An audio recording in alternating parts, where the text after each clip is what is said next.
Hello good morning my dear student.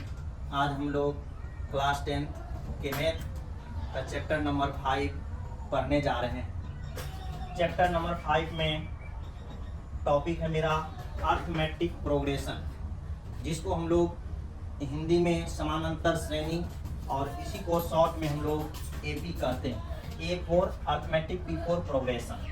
Arithmetic progression हम लोगों को पढ़ना है आज। इस अर्थमेटिक प्रोग्रेशन को पढ़ने के लिए सबसे पहले हम लोगों को कुछ बेसिक जानकारी होनी चाहिए। बच्चों, हम लोग यहाँ पे सबसे पहले एक एपी बनाएंगे।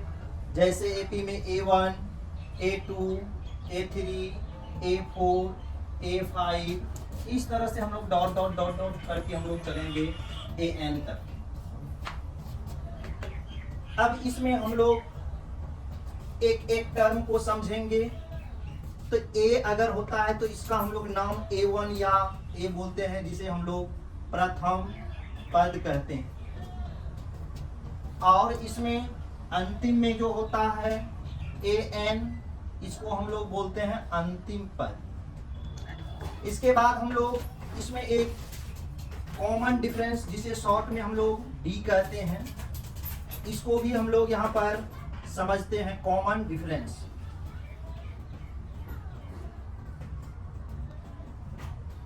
एपी में मोस्टली यही 3 से 4 ऐसे टर्म होते हैं जिनको हम लोग समझ जाएंगे तो पूरा एपी का एपी इतना आसान हो जाएगा कि फिर हम लोग दोबारा एपी को पढ़ने का मौका नहीं रहेगा। हम लोग जानते हैं कि क्लास 10th में एपी से ओनली 10 से 15 सवाल ऑब्जेक्टिव प्लस सब्जेक्टिव मिला के रहता है। तो इसीलिए बिहार बोर्ड के बच्चे के लिए एपी अर्थमेटिक प्रोग्रेशन पढ़ना बहुत इंपॉर्टेंट होते हैं। इसमें हम लोग एक सामान्य फार्मूला पढ़ते हैं, AN बराबर A plus N minus 1 into D. अब देखिए मेरे प्यारे बच्चों, यहाँ पर हम लोग एक एक करके टर्म को हम लोग 1 बाय 1। यहाँ AN, तो AN का मतलब यहाँ हुआ अंतिम पद, A का मतलब हुआ प्रथम पद। इसके बाद हम लोग D के बारे में जानेंगे, तो D हो गया कॉमन डिफरेंस। अब इस जगह एक टर्म बच गया N, तो ये N जो होता है इसका मतलब हुआ नंबर्स ऑफ टर्म। इसमें पदों की संख्या, सपोज दैट इसमें जितना पद होगा उसी को हम लोग बोलेंगे पदों की संख्या। पदों की संख्या। अब जैसे सबसे पहले हम लोग को कोई एपी दे देगा तो उसको हम लोग को वेरीफाई करना होता है कि ये सामान्यतः एपी में है या नहीं है। इसके बाद हम लोग सवाल को सॉल्व करते हैं। तो एपी को वेरीफाई करने के लिए एक कॉमन फार्मूला होता है जिसको हम लोग बोलते हैं हिंदी में सार अंतर। सार अंतर, इसका फार्मूला होता है अंतिम पद माइनस प्रथम पद, या इसको हम लोग अपने हिसाब से अगला पद माइनस पिछला पद। इसी को अगर हम शॉर्ट में पढ़ें तो अगला पद का मतलब A2 माइनस A1। अब यही हमारा ये डी का फार्मूला से हम लोग ये वेरीफाई कर लेंगे कि कोई भी एपी दिया गया एपी, अगर वह एपी में है तो उसको आगे हम लोग हल करेंगे, अगर एपी में नहीं है तो उसको हल नहीं करेंगे। तो आइए हम लोग यहाँ से कुछ एग्जाम्पल लेकर के समझते हैं। Suppose that